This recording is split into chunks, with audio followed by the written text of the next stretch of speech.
Samajwadi party के राज्य अध्यक्ष जनाब गौरी यादव जी, मध्य प्रदेश यादव सभा के अध्यक्ष जी और चौधरी मुनव्वर सलीम साहब, वो जिनकी सारी रौनकें हैं आज, जिनके इस्तकबाल के लिए आप तशरीफ लाए हैं। और मैं कल दिन के 11 बजे से चला हुआ अब आपके बीच पहुंचा हूं। तबीयत की थकान, आवाज की कमजोरी इस बिना पर के चुनाव में बहुत मेहनत की, इसलिए कि बदलाव आए। बदलाव इसलिए नहीं कि सरकार बने, बदलाव इसलिए नहीं कि अखिलेश यादव मुख्यमंत्री बने, मुलायम सिंह यादव को आने वाले कल के वजीर आजम का हम ख्वाब दिखाएं, खुद वजीर बने। बुजुर्गों, नौजवानों और बहनों, मेहनत इसलिए की कि जब जमीन पर जुल्म हो और इंसान की हैसियत एक पत्थर के जानवर से भी कम रह जाए, तब कुछ लोगों को अपने तौर पर जिम्मेदारी लेना चाहिए, इनकलाब लाने की, तब्दीली लाने की, बदलाव लाने की। लेकिन याद रखना, इस मजमे में मौजूद लोगों, इनकलाब सिर्फ नारा लगाने से नहीं आ जाता, कोई तब्दीली सिर्फ कह देने से नहीं हो जाती। कोई बीमार बगैर दवा के ठीक नहीं हो जाता और किसी मुजरिम को सजा के बगैर इंसाफ नहीं मिलता। ये जो आखिरी लफ्ज मैंने कहा है कि मुजरिम को सजा के बगैर इंसाफ नहीं मिलता, गुज़िश्ता 5 बरस उत्तर प्रदेश एक ऐसे मुजरिमाना माहौल से गुजर रहा था। हिंदुस्तान का सबसे बड़ा सूबा, हिंदुस्तान का दिल, हिंदुस्तान की केंद्र सरकार को चलाने वाला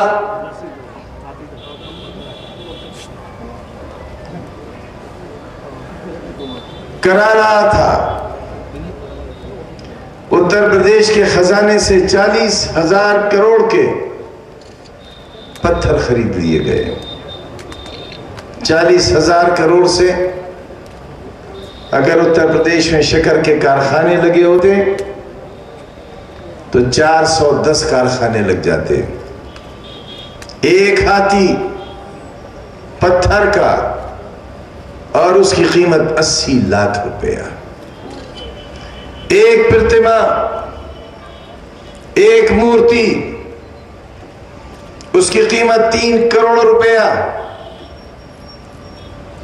ये था उत्तर प्रदेश, ये था मेरा भारत महान। 5 बरस जुल्म की चक्की के बीच पिसता रहा। 19 करोड़ लोग जुल्म का निशाना होते रहे। उस वक्त समाजवादी पार्टी ने, मुलायम सिंह यादव जी ने, हमने, अखिलेश जी ने एक अहद दिया, बदलेंगे। और उस बदलेंगे में जिसका जिक्र किया है अभी चौधरी साहब ने, जिसको बड़ा नाज था इस पर कि वो जब चाहता है हुकूमतें गिरा देता है और जब चाहता है हुकूमतें बना देता है। उसे बड़ा नाज था कि उसने दिल्ली की हुकूमत बनाई भी है और गिराई भी है, लेकिन सारी गलतफहमी उस दिन दूर हो गई जब 224 के करीब और जब 225 हो गए हैं उत्तर प्रदेश की विधानसभा में समाजवादी पार्टी के एमएलए जीत कर आए और पूरे उत्तर प्रदेश की एक नई तारीख हुई। इसलिए कह रहा हूं आपसे कि कोई इनकलाब सिर्फ कह देने से नहीं आता। अभी कहा एमपी साहब ने आपके कि विदिशा के लोगों, तुमने कहा कि मुनव्वर सलीम का मुस्तकबिल खत्म हो गया, उनकी सियासत खत्म हो गई। और जब हमने हिंदुस्तान के जाने माने दल्ले के खिलाफ अपनी आवाज उठाई और यह कहा कि इसने हिंदुस्तान के सबसे बड़े इंसानियत के मुजरिम, एक दिन का सुप्रीम कोर्ट से सजा याफ्ता, उसके जूतों की धूल अपने माथे पर लगाकर समाजवादी पार्टी के दामन पर कलंक लगाने की कोशिश की है। जब तक ये समाजवादी पार्टी में रहेगा समाजवादी पार्टी समझ पनप नहीं सकेगी और इंसानियत का संदेश नहीं दे सकेगी। हमें इस जुर्म से पार्टी से निकाल दिया गया। पूरा हिंदुस्तान गवाह है कि हमारा सवाल सही था, बिल्कुल सही था हमारा सवाल, और उस सही सवाल के जवाबात भी आए थे। मगर जिस दिन लोगों ने हमसे भी ये कहा, हमारे रफ़क़ा से, हमारे चाहने वालों से कहा कि खत्म हो गया आजम खान, इतने बड़े दौलतमंद से टक्कर लेने वाला, वो जो मुलायम सिंह यादव के हाथ से माइक छीन लेता है, जो उनकी कुर्सी छीनना चाहता है, जो उनकी औलाद के बजाय खुद सियासी विरासत की गद्दी पर बैठने की ताकत रखता है, आजम खान का उससे झगड़ा है। मिट गए आजम खान। उस वक्त हम आसमान की तरफ अपना सर उठाकर और चेहरा उठाकर कहते थे, ए अल्लाह क्या कहते हैं ये लोग, हमने तो जो कुछ किया तेरे घर के लिए किया, और हमने तो ये कहा भी नहीं था कि आपस में लड़ जाओ, हम तसादुम के खिलाफ हैं। उस वक्त भी हमने कहा था कि अदालत का फैसला मानो, कानून की बात मानो। हमारे लिए कहा गया जो आजम का सर लाएगा वही राम भक्त कहलाएगा। इसी विदिशा की सड़कों पर हमें काले झंडे दिखाए गए।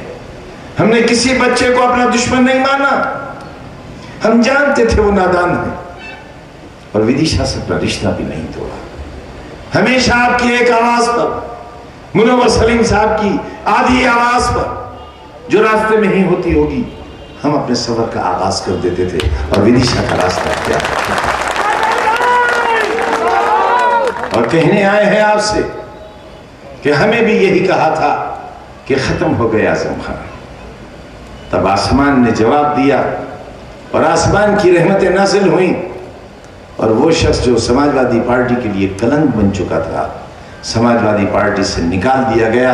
और उस दिन मुलायम सिंह यादव जी का कद और बढ़ गया जब उन्होंने पूरे हिंदुस्तान और हिंदुस्तान में रहने वाले कमजोर मुसलमानों से उस जुल्म की माफी मांगी जो किसी नापतन देश के नाते उनसे हो गई थी। और जिस तरह समाजवादी पार्टी में हमारी वापसी हुई, वो वापसी भी खुद में एक तारीख है, और मैं उसी तारीख के नाते आपसे ये कहने आया हूं, ओहदे आते हैं और ओहदे चले जाते हैं, ये बहुत आर्जी चीजें हैं।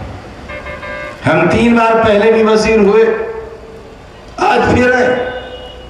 ये वजारत हमारी बपौती नहीं है। कोई नहीं कह सकता कि अगला लम्हा इंसान की जिंदगी का है या उसकी मौत का। कोई नहीं कह सकता कि जिंदगी के वकार की इंतहा क्या है और उसके तनज़्ज़ुर की इंतहा क्या है। मगर हम अगर अपने आप को संभाल कर न रखें, हम अपने अंदर के एहसास को जिंदा न रखें, तो ना हम अपने साथ इंसाफ करेंगे और ना उनके साथ जिन्होंने हम पर एतमाद और भरोसा किया है। समाजवादी पार्टी और समाजवादी पार्टी के नेता मुलायम सिंह यादव ने हम पर जो एतमाद किया है, हमने अपनी जिंदगी की सबसे बड़ी कीमत अदा करके भी उसको पूरा करने की कोशिश की है। न कभी अपना सर झुकने दिया है और न कभी समाजवादी पार्टी के नेता को शर्मिंदा किया। हमारी इसी ताकत ने, तनाव ने नहीं बल्कि हमारी तमाम इज्तिमाई ताकत ने, समाजवादी परिवार है, खानदान, आप उस खानदान का हिस्सा हो। तो चैलेंज हो, आप आने वाले हिंदुस्तान के कल के लिए चैलेंज हुआ। आज दिल्ली के मैदान में एक बार फिर आपकी ताकत के खिलाफ एक आवाज खड़ी हुई है। वो आवाज हिंदुस्तान की जमहूरियत के खिलाफ है, हिंदुस्तान के दस्तूर के खिलाफ है, हिंदुस्तान के आने वाले कल के खिलाफ है। इसलिए कि जो शख्स उस आवाज को लेकर आगे चलना चाहते हैं, उन्होंने एक ऐसे नाम को अपमानित किया है जिसने एक कमजोर लाठी लेकर, एक कमजोर जिस्म के साथ और जिस्म पर एक कपड़े की धज्जी बांधकर 7 समंदर पार से आए हुए फिरंगी को धक्के देकर 1947 में हिंदुस्तान से बाहर निकाला। कोई दूसरा बापू हिंदुस्तान के इतिहास से पैदा नहीं हो सकता, कोई महात्मा पैदा नहीं हो सकता। किसी एक गांव के लोग किसी को महात्मा कह देंगे तो 120 करोड़ का हिंदुस्तान उसे हरगिज़ महात्मा नहीं मानेगा। कैसे अफसोस की बात है, जब बापू को महात्मा कहा तो पूरे हिंदुस्तान ने उसका स्वागत किया, और जब अन्ना हजारे जी आपको महात्मा कहा तो पूरे हिंदुस्तान के कोने कोने से आवाज आई कि तुम झूठे हो और तुम ढोंगी हो। क्या हाल है आज, कोई पूछने वाला नहीं, क्योंकि कल के दिन आपकी आवाज को ताकत दे रही थी फाशिस्ट ताकतें। आरएसएस खड़ी थी आपके पीछे, भारतीय जनता पार्टी खड़ी थी आपके पीछे। आज वो नहीं है आपके साथ, आपके बाजुओं ने आपका साथ छोड़ दिया, आपके साथियों ने आपका साथ छोड़ दिया, क्योंकि आपकी बात सही नहीं थी। आप कहते हैं कि डायरेक्ट डेमोक्रेसी हो। केजरीवाल साहब, है कोई ऐसा सदन हिंदुस्तान में जहां 120 करोड़ लोग बैठकर अपनी तकदीर का फैसला कर सके? इसे कहते हैं डायरेक्ट डेमोक्रेसी।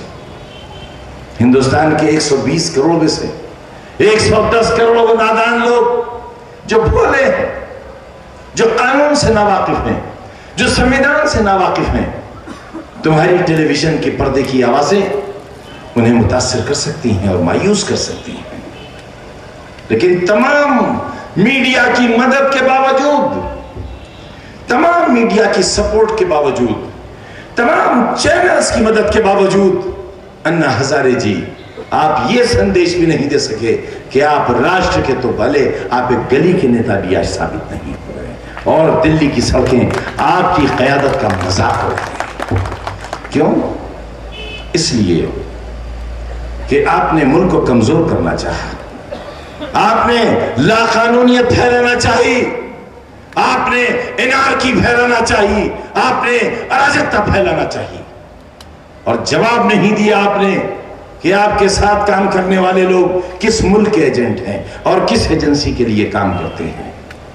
केजरीवाल साहब, आप बड़े अफसर थे, आपके राब्ते हैं अमेरिका से। 400 lakh dollar, 400 lakh dollar Ford foundation America से उस जमाने में आए जब आप दिल्ली के रामलीला मैदान में धरना देकर बैठे थे। हमारे जैसे कमजोर आदमी को भी हक था आपसे जवाब मांगने का, क्योंकि यही अधिकार आप हिंदुस्तान के तमाम लोगों को दिलवाना चाहते हैं। लेकिन हमें आज तक केजरीवाल साहब इसका जवाब नहीं मिला कि 400 lakh dollar Ford foundation America से जो आपके पास आए थे वो आपने कहां खर्च किए।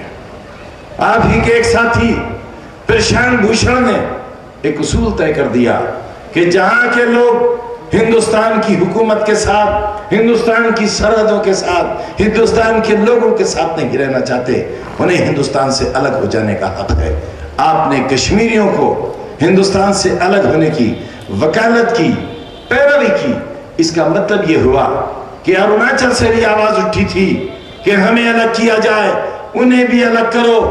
बोडो मूवमेंट कहता है हमें अलग करो, नक्सली कहते हैं हमें अलग करो, माओवादी कहते हैं हमें अलग करो, आसाम कहता है हमें अलग करो, गोवा कहता है हमें अलग करो, मेघालय कहता है हमें अलग करो, और कभी पंजाब के कुछ नौजवानों ने कहा था कि हमें अलग करो। तो फिर कितना सा हिंदुस्तान रह गया? तुम एक छोटा हिंदुस्तान चाहते हो, और मैं रंगून तक जो औरंगजेब के जमाने का हिंदुस्तान था वो हिंदुस्तान चाहता हूं। बताओ मैं मुहिब्बे वतन हूं या केजरीवाल और प्रशांत भूषण आप मुहिब्बे वतन? कमजोर कर रहे हैं ये लोग मुल्क को, जमहूरियत को। अपने साथ क्रेन लेकर चलने वाली किरण बेदी जमहूरियत का डब्बा उठाने चली, जहाज के सफर के नाम पर घटिया बेईमानी करने वाले अन्ना टीम कहलाते हैं। इसलिए दोस्तों जरूरत है बदलाव की, तब्दीली की। हालांकि ये कहने का हरगिज मतलब ये नहीं है कि 2G घोटाले को हमने सही मान लिया। इसका हरगिज मतलब ये नहीं है कि कॉमनवेल्थ खेलों के अंदर जो बेईमानी हुई हमने उसे सही मान लिया। अगर कांग्रेस के इतने गुनाह ना होते, कांग्रेस इतनी पापी ना होती, तो किसी को भी इस हद तक जाने का हक शायद नहीं मिलता कि रामलीला मैदान में जमा हुए लोग ये दावा करें कि जनता की पार्लियामेंट है, जो फैसला यहां होगा वो पार्लियामेंट मानेगी। इसलिए कहता हूं कि केंद्र सरकार को संज्ञान लेना चाहिए उन तमाम लोगों का जिन्होंने हिंदुस्तान की संसद को छोटा बताया है और रामलीला मैदान की पार्लियामेंट को हिंदुस्तान की असल पार्लियामेंट बताया है। हम आपसे कहने आए हैं और आपसे पूछने आए हैं, आने वाले हिंदुस्तान के कल का रास्ता क्या होगा? बच्चा बच्चा राम का, कुर्बानी के काम का ये रास्ता होगा, या यही कहकर गया हूं कि हमारी और तुम्हारी रिश्तों की विरासत ये है कि बादशाह अकबर और उसकी मलका जोधाबाई, बादशाह मुसलमान, उसकी रानी हिंदू, और हमारे शरई कानून के तहत हिंदू औरत के पेट से पैदा होने वाला बच्चा विरासत का मालिक नहीं बन सकता। लेकिन इतिहास गवाह है कि हिंदू मां के पेट से पैदा हुआ बेटा हिंदुस्तान के तख्तो-ताज का वारिस बना और मुसलमानों ने उसे अपनी आंखों पर बैठाया। जोधाबाई के पेट से पैदा होने वाली औलाद हिंदुस्तान की तख्तो-ताज की वारिस बनी। यह है हिंदू और मुसलमानों हमारे और तुम्हारे इतिहास के रिवायती रिश्ते। लिहाजा हमें सोचना होगा कि मुल्क किसके हाथों में देना है। उनके हाथों में जो हमारे और तुम्हारे रिश्तों को खून में नहाना चाहते। एक ऐसा शख्स हिंदुस्तान की दस्तूरी गद्दी पर बैठा जिसने एक रथ निकाला, माँ का मंगलसूत्र बिकेगा कि कैंसर का इलाज उसे प्रेशर का कराना है। एक ऐसी सरकार उत्तर प्रदेश में कायम की है, एक ऐसी ही सरकार हम पूरे देश में। सर, सपा के बारे में ये दुष्प्रचारित किया गया था चुनाव के पहले कि सपा यानी अराजक तत्वों का राज, गुंडा। तो क्या उस छवि को अब सुधारने के लिए कुछ विशेष प्रयास करेंगे? देखिए, इसमें माफ़ करेंगे, ज़्यादा माहौल बनाने वाले आप हैं। आप जैसा माहौल चाहे बना दें, आप जिसे चाहें अराजक तय कर दें, जिसे चाहे आतंकवादी तय कर दें, जिसे चाहे अच्छा बना दें। अब कल तक अन्ना जी आपके लिए बापू से भी बड़े थे, महात्मा से भी बड़े महान महात्मा थे। आज उन्हीं अन्ना जी के लिए जो टीवी बोल रहा है सुन लीजिए। आरोप लगा है, प्रदेश के रोजगार सरकार नहीं गिरने देंगे। और एक तरफ मुलायम सिंह जी कहते हैं कि सर जनता जो है मध्यावधि चुनाव के लिए तैयार है, तो आखिर ऐसा कुछ तय है क्या कि कब तक में सरकार से आप? देखिए, दोनों बातें अलग हैं और दोनों चीज़ों को आप एक साथ न मिलाइए। कब मुलायम सिंह जी ने कहा, कब अखिलेश जी ने कहा और नीचे निकला जी ने कहा। अरे एक अंतराल है। दीपक नीचे माइक, नीचे का हमारी पार्टी का ये कहना है कि जब फाशिस्ट ताकतें केंद्र पर कब्जा करना चाहेंगी, उस वक्त समाजवादी पार्टी बगैर शर्त और बगैर सरकार में शामिल होने की शर्त के उन ताकतों को सपोर्ट देगी जो फाशिस्ट ताकत। सर, कल अंशुमन मिश्रा ने आरोप लगाया, इसलिए कांग्रेस को समर्थन बगैर शर्त के पिछली सरकार में भी दिया था, इस सरकार ने भी दिया। लेकिन ये जवाब बहुत पुराना है। नेताजी का ये जवाब या ये कहना, अभी डॉक्टर राम मनोहर लोहिया जी की जन्म शताब्दी पर ये मध्यावधि चुनाव हो सकते हैं और आप सब देख रहे हैं उसके हालात हैं। अगर मध्यावधि चुनाव होते हैं तो हमारी फौजों को उसके लिए तैयार रहना चाहिए और कमांडर ने उसका ऐलान कर दिया। लेकिन सरकार ने अगर मुलायम सिंह जी को केंद्रीय मंत्री बनाने का ऑफर किया, तो क्या मुलायम सिंह जी केंद्रीय मंत्री होने का ऑफर स्वीकार करेंगे? भाई देखिए, अगर आप छोटा सवाल करें तो हम छोटी बात थोड़ी करेंगे। सरकार ने कहा कि बेरोजगारों को भत्ता देंगे, लेकिन वहाँ पे रोजगार कार्यालय में फार्म नीचे कचरे के ढेर पर पड़े मिले, तो क्या ये विश्वास लोगों का उठ रहा है? क्या कहना चाहेंगे? मेरे ख्याल से आपकी सूचना सही है, गलत तो नहीं है।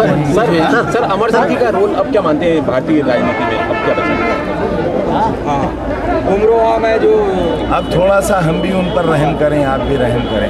अंशुमन मिश्रा का बीमार आदमी को कहाँ तक दौड़ाओगे? सर, अंशुमन मिश्रा ने आरोप लगाए 2G स्कीम घोटाले के आरोपियों से मुरली मनोहर जोशी मिले थे, तो क्या आपको नहीं लगता कि ये घोटाले हो रहा है? जिनका नाम लिया अंशुमन मिश्रा झारखंड से राज्यसभा के उम्मीदवार थे, भाजपा निर्दलीय भाजपा। हम जानते नहीं, कैंडिडेट थे सर, उन्होंने विड्रॉ कर लिया। जानते हैं। तो क्या आपको लग नहीं रहा है घोटाले में फिक्सिंग चल हम रही है? जानते नहीं। बहुत बहुत धन्यवाद। जिस दिन जान जाएंगे उस दिन जवाब। धन्यवाद सर, बहुत धन्यवाद।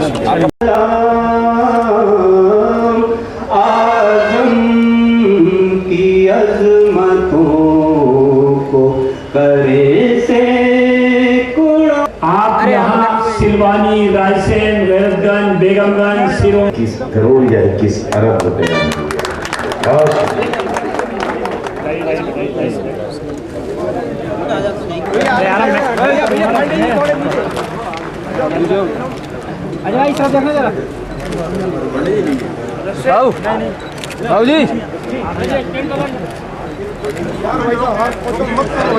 इसे भी इस चांदी के ताज को हम इस चेक के साथ शामिल करते हैं और ये ताज के पैसे भी मोहम्मद अली जौहर विश्वविद्यालय को ही जाएंगे। आपसे नहीं करना है। आजम साहब, मुनव्वर साहब को प्यारा बोलना जी, मुनव्वर साहब को चुनने के लिए बहुत बहुत बधाई। सबसे पहले तो आपको विदिशा की तरफ से बहुत बहुत धन्यवाद, मध्य प्रदेश की ओर से भी। और अब क्या मिशन 2013-14 का आपने जिक्र किया, लेकिन मिशन 2013 उससे पहले मध्य प्रदेश में चुनाव होने वाले हैं, तो सपा की क्या भूमिका उस चुनाव में? मेरे ख्याल से हम सब ने सुना है, चौधरी साहब ने भी कहा और गौरी यादव जी ने भी कहा, और मैं भी कह रहा हूँ कि हम यहाँ बदलाव चाहते हैं। और ये जो चलन है कि कभी कांग्रेस आ जाए, कभी भारतीय जनता पार्टी आ जाए, बिल्कुल पड़ोस का प्रदेश है, आप काम करने के तरीके सब आपके सामने हैं। तो समाजवादी पार्टी को इतनी बढ़त यहाँ मिलना चाहिए कि वो ताज पहनाने का कम से कम काम करें। अगर अपनी सरकार न बना सके तो सरकार बनाने में अगर उसका कोई रोल हो, एक अच्छे बदलाव की शुरुआत। कितनी सीटों पर चुनाव लड़ेंगे? 203 सीटें हैं। अब ये तो यहाँ के लोग तय करेंगे, प्रदेश अध्यक्ष तय करेंगे। अन्ना एक बार फिर जा रहे हैं जनता के सामने मूवमेंट लेकर, क्या लगता है आपको अन्ना का जो मूवमेंट चल रहा है? देखिए, अन्ना साहब, मैंने तो कहा भी आपसे कि अन्ना साहब का मूवमेंट नहीं था। अन्ना साहब के साथ जो लोग थे या जो लोग हैं, वो देश के संविधान में यकीन नहीं रखते, देश की संसद में यकीन नहीं रखते, देश के कानून में यकीन नहीं रखते, और उनका कहना यह है कि रामलीला का मैदान पार्लियामेंट से ज़्यादा सुपर पावर रखता है। हमारे यहाँ जो डेमोक्रेसी है, गवर्नमेंट बाई द पीपल, लोग अपने प्रतिनिधि चुनकर पार्लियामेंट में भेजते हैं और उन्हीं से सरकार चलती है। चुने हुए लोगों के बारे में जिस तरह के शब्दों का प्रयोग केजरीवाल साहब ने किया है, वो उनकी हताशा है, वो उनकी मायूसी है। और क्योंकि उनके पिछले मूवमेंट में आरएसएस और भारतीय जनता पार्टी उनके साथ खड़ी हुई थी और देश की एक बहुत बड़ी आबादी को, जिसे हम दूसरी आबादी कहते हैं, उसे बड़ी मायूसी हुई थी। और ये डर लगने लगा था कि कहीं ऐसा न हो कि रामलीला के मैदान में किसी दिन ये फैसला हो जाए कि हमें अमुक धर्म के लोग अच्छे नहीं लगते, लिहाजा देश से उन्हें निकाल दिया जाए, तो देश की पार्लियामेंट को फिर इस बारे में या तो कानून बनाना पड़े या पार्लियामेंट के बने हुए कानून को की धज्जियाँ उड़ा दी जाए। वो एक बड़ा ख़तरनाक मूवमेंट था जो रामलीला मैदान से शुरू हुआ था। उस मूवमेंट ने दम तोड़ दिया है और पूरे देश को इस बात का स्वागत करना चाहिए। लेकिन इसका ये मतलब नहीं है कि हम कांग्रेस की बेईमानियों को, 2G को या दूसरे घोटालों को, कॉमनवेल्थ घोटाले को, उसे हम या कोयला घोटाले को जायज़ कह रहे हैं। न वो लोग इस काबिल हैं कि सत्ता में रह सकें और ना अन्ना टीम इस काबिल है कि वो देश को दिशा दे सके। मध्य प्रदेश में आपके क्या मुद्दे होंगे आगामी चुनाव? वाह भाई वाह, सारी रामलीला हो गई ना सीता जी के बारे में। उत्तर प्रदेश के रोजगार कार्यालय का जैसा मिशन हमारा उत्तर प्रदेश कि किसान की जमीन नहीं बिकेगी, कोई भूखा नहीं सोएगा, कोई बेटी दहेज न होने की वजह से जहर नहीं खाएगी। ये कहने के लिए आए हैं कि हमारे नेताजी ने, मुलायम सिंह यादव जी ने भी कहा है कि मध्यावधि चुनाव हो सकते हैं। ये मामूली बात पर समझना इतने बड़े नेता की कहानी को, जरूर इसके पीछे कोई खबर है, कोई इत्तला है और कोई मंसूबा है हिंदुस्तान को एक नए रास्ते पर ले जाने के लिए, एक अच्छे रास्ते पर ले जाने के लिए।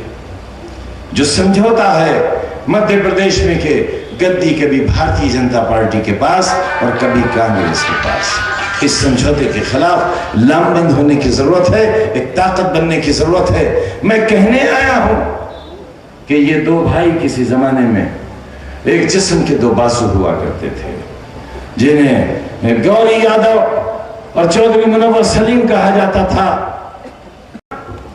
आप उस खानदान का हिस्सा हो, तो चैलेंज हो, आप आने वाले हिंदुस्तान के कल के लिए चैलेंज हो।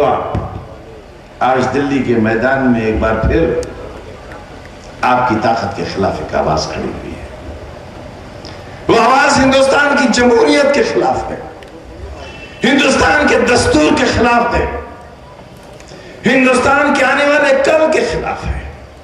इसलिए कि जो शख्स उस आवाज को लेकर आगे चलना चाहते हैं, उन्होंने एक ऐसे नाम को अपमानित किया है जिसने एक कमजोर लाठी लेकर, एक कमजोर जिस्म के साथ और जिस्म पर एक कपड़े की धज्जी बांधकर 7 समंदर पार से आए हुए फिरंगी को धक्के देकर 1947 में हिंदुस्तान से बाहर निकाला। कोई दूसरा बापू हिंदुस्तान के इतिहास से पैदा नहीं हो सकता, कोई महात्मा पैदा नहीं हो सकता। किसी एक गांव के लोग किसी को महात्मा कह देंगे तो 120 करोड़ का हिंदुस्तान उसे हरगिज महात्मा नहीं मानेगा।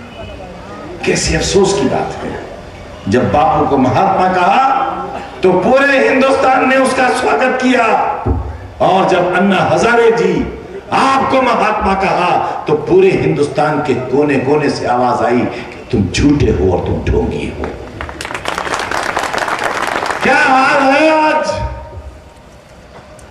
कोई पूछने वाला नहीं, क्योंकि कल के दिन आपकी आवाज को ताकत दे रही थी फाशिस्ट ताकतें। आरएसएस खड़ी थी आपके पीछे, भारतीय जनता पार्टी खड़ी थी आपके पीछे। आज वो नहीं है आपके साथ, आपके बाजुओं ने आपका साथ छोड़ दिया, आपके साथियों ने आपका साथ छोड़ दिया, क्योंकि आपकी बात सही नहीं थी। आप कहते हैं कि डायरेक्ट डेमोक्रेसी हो। केजरीवाल साहब, है कोई ऐसा सदन हिंदुस्तान में जहां 120 करोड़ लोग बैठकर अपनी तकदीर का फैसला कर सके? इसे कहते हैं डायरेक्ट डेमोक्रेसी। हिंदुस्तान के 120 करोड़ में से 110 करोड़ वो नादान लोग जो भोले हैं, जो कानून से नावाकिफ हैं, जो संविधान से नावाकिफ हैं, तुम्हारी टेलीविजन के पर्दे की आवाजें उन्हें मुतासिर कर सकती हैं और मायूस कर सकती हैं, लेकिन तमाम मीडिया की मदद के बावजूद, तमाम मीडिया की सपोर्ट के बावजूद, तमाम चैनल्स की मदद के बावजूद अन्ना हजारे जी आप ये संदेश भी नहीं दे सके कि आप राष्ट्र के तो भले, आप एक गली के नेता भी आज साबित नहीं हो रहे और दिल्ली की सड़कें आपकी क़यादत का मजाक हो रही है। क्यों? इसलिए कि आपने मुल्क को कमजोर करना चाहा, आपने लाकानूनियत फैलाना चाहिए, आपने एनार्की फैलाना चाहिए, आपने अराजकता फैलाना चाहिए और जवाब नहीं दिया आपने कि आपके साथ काम करने वाले लोग किस मुल्क के एजेंट हैं और किस एजेंसी के लिए काम करते हैं। केजरीवाल साहब आप बड़े अफसर थे, आपके राब्ते हैं अमेरिका से। 400 lakh dollar, 400 lakh dollar Ford foundation America से उस जमाने में आए जब आप दिल्ली के रामलीला मैदान में धरना देकर बैठे थे। हमारे जैसे कमजोर आदमी को भी हक था आपसे जवाब मांगने का, क्योंकि यही अधिकार आप हिंदुस्तान के तमाम लोगों को दिलवाना चाहते हैं। लेकिन हमें आज तक केजरीवाल साहब इसका जवाब नहीं मिला कि 400 lakh dollar Ford foundation America से जो आपके पास आए थे वो आपने कहां खर्च किए। आप ही के एक साथी प्रशांत भूषण ने एक उसूल तय कर दिया कि जहां के लोग हिंदुस्तान की हुकूमत के साथ, हिंदुस्तान की सरहदों के साथ, हिंदुस्तान के लोगों के साथ नहीं रहना चाहते, उन्हें हिंदुस्तान से अलग हो जाने का हक है। आपने कश्मीरियों को हिंदुस्तान से अलग होने की वकालत की, पैरवी की। इसका मतलब यह हुआ कि अरुणाचल से भी आवाज उठी थी कि हमें अलग किया जाए, उन्हें भी अलग करो। बोडो मूवमेंट कहता है हमें अलग करो, नक्सली कहते हैं हमें अलग करो, माओवादी कहते हैं हमें अलग करो, आसाम कहता है हमें अलग करो, गोवा कहता है हमें अलग करो, मेघालय कहता है हमें अलग करो, और कभी पंजाब के कुछ नौजवानों ने कहा था कि हमें अलग करो। तो फिर कितना सा हिंदुस्तान रह गया? तुम एक छोटा हिंदुस्तान चाहते हो और मैं रंगून तक जो औरंगजेब के जमाने का हिंदुस्तान था वो हिंदुस्तान चाहता हूं। बताओ मैं मुहिब्बे वतन हूं या केजरीवाल और प्रशांत भूषण आप मुहिब्बे वतन? कमजोर कर रहे हैं ये लोग मुल्क को, जमहूरियत को। अपने साथ क्रेन लेकर चलने वाली किरण बेदी जमहूरियत का डब्बा उठाने चली। जहाज के सफर के नाम पर घटिया बेईमानी करने वाले अन्ना टीम कहलाते हैं। इसलिए दोस्तों